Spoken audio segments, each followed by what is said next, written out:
Otro tema, más de 5.800 buses de transporte público han sido vandalizados, 63 quemados derechamente desde el estallido social. Además, muchos conductores que son agredidos en el último tiempo. Autoridades ya evalúan medidas, por eso queremos conocer cómo se enfrenta este panorama con José Luis Domínguez, quien es el ministro subrogante de Transportes. ¿Cómo está, ministro? Buenos días. Muy buenos días, don Gonzalo. A ver, el panorama es bastante preocupante. Lo que pasó esta semana con esta quema de 3 buses en Recoleta ya fue lo último, la guinda, ¿no? Pero la cantidad de buses con problemas son muchos en el último tiempo. Sin lugar a dudas, 63 buses llevamos y eso es evidentemente una cifra que no podemos soportar. Cada bus que se quema significa que quedan a lo menos unas 600 personas a pie y eso, por supuesto, que es un efecto muy relevante hasta que se reponga el servicio, y eso pueden ser varias horas, porque evidentemente si hay una manifestación que causó que de alguna forma vándalos se incorporaran y agredieran un bus, vamos a tener personas que no van a poder usar el transporte público por varias horas. Entonces, claramente esto afecta a muchas personas.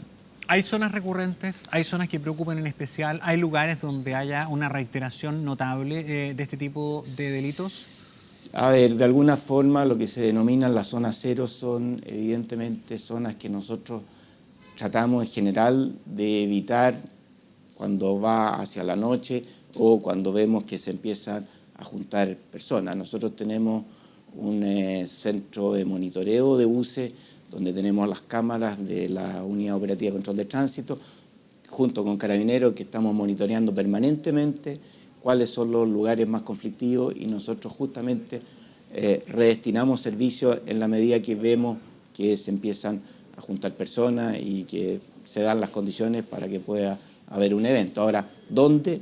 Hemos tenido en todo Santiago.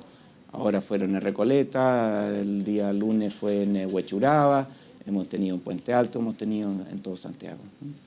Ahora, ¿cómo se pretende enfrentar? ¿Qué herramientas se podrían aplicar? ¿Qué cambios se podrían promover para que esto no suceda? Porque no puede ser normal. Uno no ve habitualmente en los países que estén quemando buses de transporte público así a diestra y siniestra con esta frecuencia. Absolutamente.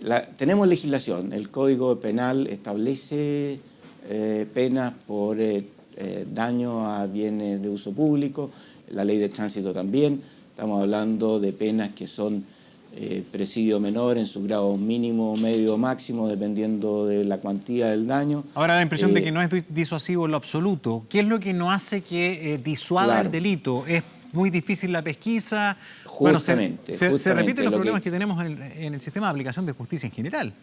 Exactamente. Lo que exige el Ministerio Público son pruebas, y evidentemente que entregar pruebas en medio de una manifestación se hace muy, muy difícil para Carabineros, porque evidentemente están priorizando incluso la vida de ellos mismos. Entonces, es muy complejo entregar pruebas fehacientes para que puedan ser perseguidos, sin perjuicio de lo cual le hemos instruido a todas las empresas operadores que se querellen, porque una forma de perseguir los delitos es justamente entrando en querellas, porque entrando en querellas uno puede llegar mucho más en profundo en cada una de estas situaciones. Sí. ¿Qué pasa con estas máquinas menos? Estamos hablando de al menos 60 que han sido quemadas en las últimas semanas, en los últimos meses. ¿Tienen reposición? ¿Cuánto demora la reposición? ¿Inmediatamente queda subsanado en términos de servicio, o hay áreas que hayan tenido una merma de frecuencia de servicio, de presencia de buses por estos hechos? Cuando se quema un bus normalmente es porque hay justamente un lugar conflictivo. Entonces, ese servicio en particular o se redirecciona o se suspende, y ahí hay una afectación grave a personas que quedaron sin movilización colectiva. Eso pueden ser horas o puede ser repuesto al día siguiente incluso, depende del caso. Y eso significa, por cierto, un impacto relevante para muchas personas. Nosotros estimamos que a lo menos por cada uno de estos eventos 600 personas son afectadas, y ya llevamos 60, y si uno hace las multiplicaciones son 38.000 personas que se han visto afectadas por algunas horas que quedarse sin transporte público. Ahora, con respecto al número de buses, estos 60, recordemos que el total de buses son 6.000, vale decir, esto es como el 1%. Hay flota de reserva, pero hay dimensiones que ya están alcanzando que son realmente peligrosas. Entonces, si bien es cierto, hoy día tenemos con nuestra reserva cómo reponer estos buses, dependiendo de cómo continúe esto, evidentemente se puede volver mucho más conflictivo. ¿Hay alguna forma de otorgarles un poquito más de seguridad a los trabajadores del transporte público? ¿Qué dicen las empresas? ¿Cómo se también enfrenta ese desafío? Porque ellos también han recibido múltiples agresiones en algunos puntos. Sí, sin duda. Nosotros hemos contabilizado más de 200 agresiones a conductores. Los conductores hacen una labor realmente admirable. Están haciendo un trabajo muy, muy importante y la forma que hemos resuelto con los operadores es justamente advertirles con anticipación, y eso lo podemos hacer gracias al centro de monitoreo, donde hay conflictos de tal forma de que puedan desviar sus servicios y no se enfrenten a turba. Ahora pasa, lo que ha pasado. Sí.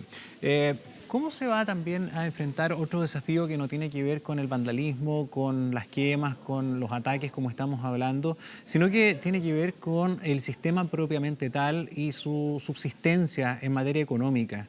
Resulta que acá se congeló la tarifa, sin perjuicio de la recomendación del panel de expertos que había que subir la tarifa. Acá se ha tomado una determinación política, el contexto es diferente, pero ahí hay un costo de sistema que hay que pagar y la plata tiene que salir de alguna parte, de las arcas fiscales precisamente. Y además de eso, todo este contexto también ha tenido su correlato en la evasión. Hay informes que hablan de que estaría cerca del 50%.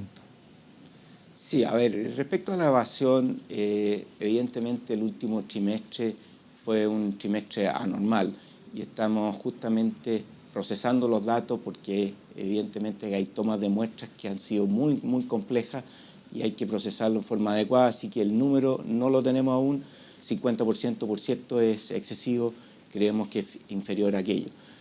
Sin perjuicio de lo cual es que estamos procesando los datos y apenas los tengamos los vamos a entregar.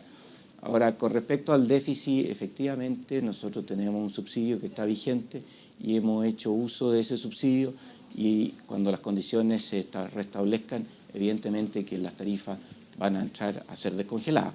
Ahora tienen que darse las condiciones y esas condiciones dependerá de lo que opine el panel de expertos y cómo esté la situación del país. Lo último, nuevamente se ha retrasado la licitación para la compra de buses, la renovación de flota. Esto está en Contraloría.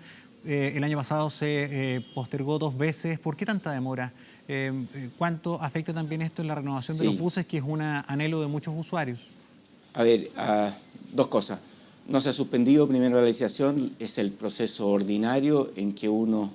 A ver, hubo tanto interés en la licitación, recibimos más de 1.400 preguntas, consultas, y evidentemente ese volumen de consultas da cuenta de interés.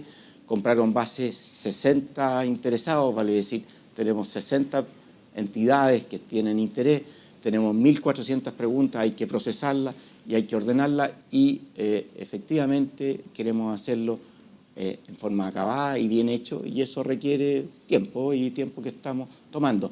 Pero no ha sido una demora excesiva el proceso desde el año pasado. El punto de fondo es que la renovación de los buses cuando corresponden la estamos haciendo igual bajo el antiguo sistema.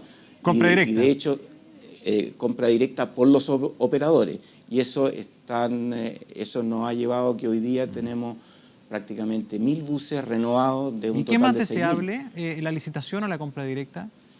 Evidentemente que queremos la licitación porque la licitación nos entrega otras herramientas. Hay más competencia. Son muy útiles. Va a haber más competencia. Se puede acceder a precios mejores, ¿no?